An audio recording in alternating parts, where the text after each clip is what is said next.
recibiendo amenazas de muerte por parte de la seguridad del Estado. Y no solo amenazas de muerte, también intentos de atentados. On July 22, 2012, Osvaldo Paya died in a car crash. The Cuban police claimed that the car carrying 4 passengers was speeding and crashed into a tree. The driver and the passenger in the front seat survived. They were traveling from Havana to Bayamo when the accident happened. At first, they claimed to have been hit by a truck, but retracted their statements in front of television cameras later on. Osvaldo Paya and his group's youth movement leader, Harold Cepero, were both killed in the accident. The driver, a Spanish politician named Ángel Caramero, was arrested for involuntary manslaughter.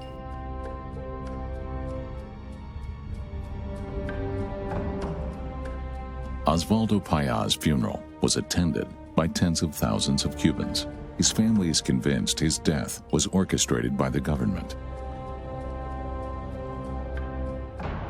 Shortly after the funeral, the driver, Ángel Caramero, was sentenced to 4 years in prison for allegedly speeding and using his cell phone while driving. Un juicio lleno de mentiras y de falsedades que concluyó con una condena a este muchacho que iba manejando.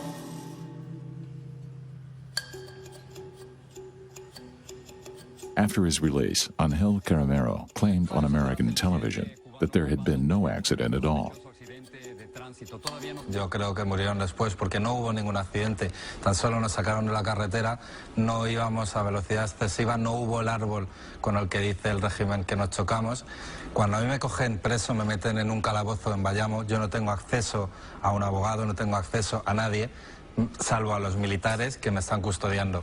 Los militares me fuerzan a grabar un vídeo propio de Al Qaeda. Si ven el vídeo, salgo con la cara amoratada, me cuesta hablar, con un fondo de unas cortinas, leyendo un mensaje que ellos querían que dijera. Era 2 opciones, o hacer lo que me pedían o no volver. Después de hablar todo esto, Ángel,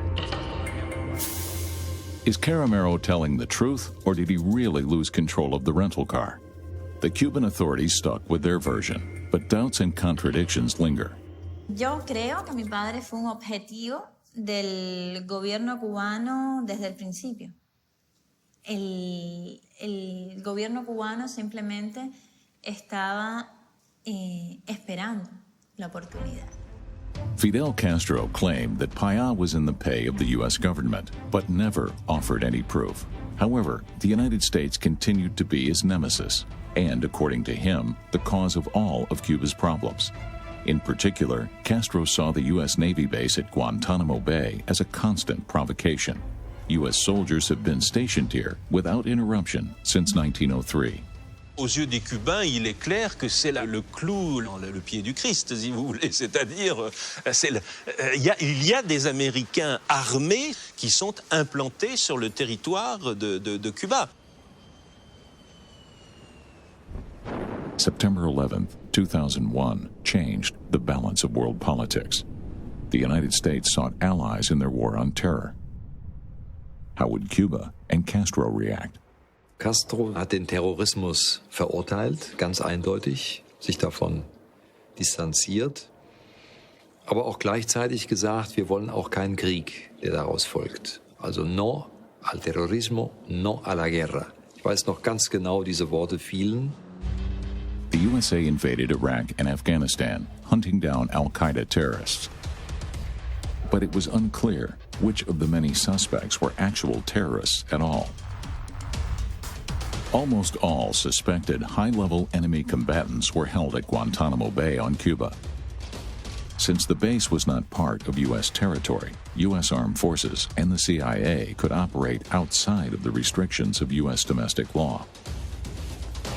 This posed no problem for the Cuban government.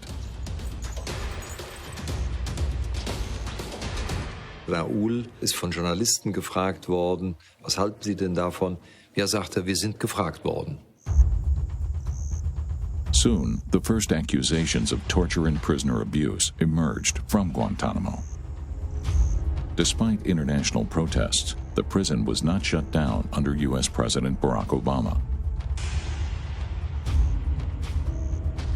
Of more than 800 prisoners here, most were let go over the years.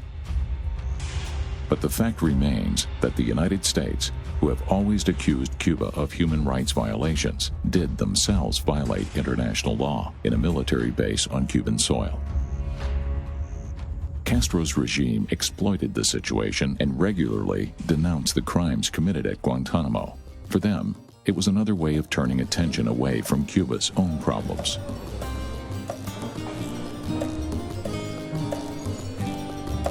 Unknown to most Cubans, meanwhile, Fidel Castro lived with his family in his well-guarded luxury residence at Punto Cero.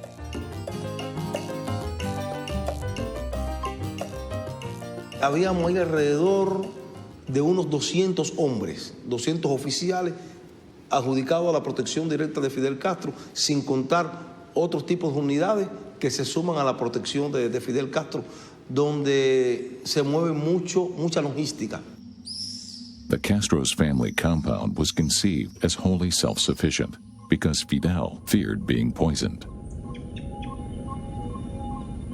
Ahí la alimentación sale toda de ahí, de lo que es la parte agrícola. Hay unos oficiales que atienden lo que es, eso se le llamaba el hidropónico. Ahí están las vacas para su leche, las chivas para su leche, las búfalas para su leche.